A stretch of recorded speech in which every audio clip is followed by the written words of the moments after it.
I grew up in a homeless shelter. My parents were a member of a group called the Catholic Worker. So it was this homeless shelter in Boston. And so I grew up, I did not have access to a ton of education or a ton of money, which would have been dope, but didn't have it.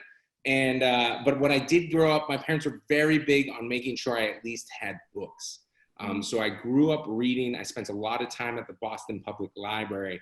Through reading and kind of through education, I was able to kind of get myself out of my home situation. I ended up getting a scholarship to a high school that allowed me to live there. I was at a boarding school, and then I got a scholarship, and I had no idea that I was even going to be college bound at all. But eventually I got to go to college. But this whole time, I just was always reading. I loved reading, but not once did it cross my mind that I was somebody who could write, that I was somebody who could make books. Because in my mind, it was mainly books. One, they were from a long time ago.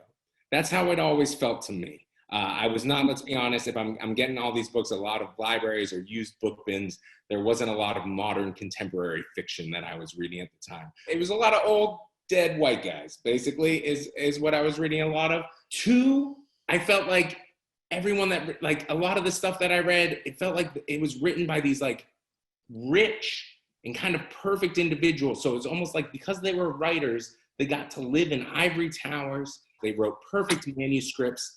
And it you know, nobody needed to help them with it because they had this natural talent. I didn't realize that it was something that you could work on and get better at. As somebody that deeply wanted to be a writer, even before I knew it was a possibility for me, the thing that I would say that's the most important thing is just to get started.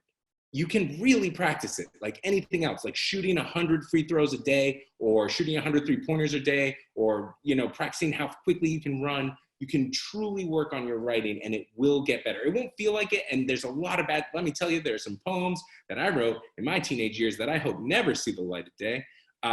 But it's important to practice because if you don't start, you won't get to where you want to go. For me, an interesting thing about growing up in a homeless shelter is I grew up in a place where I was kind of surrounded by a lot of adults. So I spent a lot of time entertaining the adults that were around me. And it's a good place to start. Like if you just, in your living room, if you have siblings, that's another great, just gather your family and be like, listen, I put up with your stuff all the time. Could you just give me 10 minutes?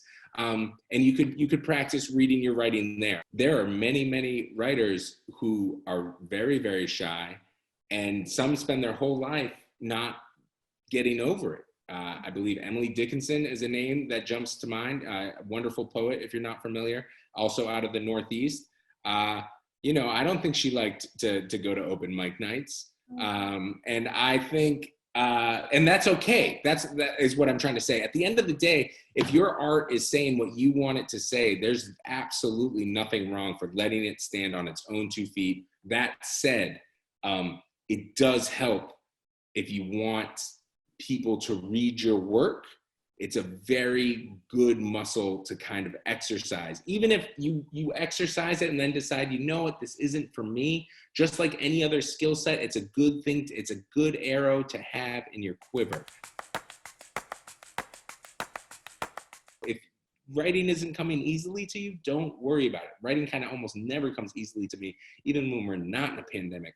But if you can get your focus on, and it's a nice way to kind of distract your brain, because if you get into your own story and you're concentrating on what you're trying to put down on the page for brief moments, you can kind of forget things, which is kind of a nice thing to happen in this moment. Then you come back out and you're like, oh my gosh, I can't believe I'm stuck in this same place with all my siblings. It's a pain. Reading's a really good way to pass the time if you've got some time, especially if you want to stay inside. If you're, you know, trying to get away while not being able to move at all, you really can't name a better technology than reading. It's just these words on a page and you can read them and you can be transported somewhere else. If you're motivated to like start a writing group or do a book club, or even if you and just one friend read a book together and then you get to FaceTime about it or Zoom or any other way to contact each other, because it gives you something to talk about. And so that's what this has all meant for me in this moment.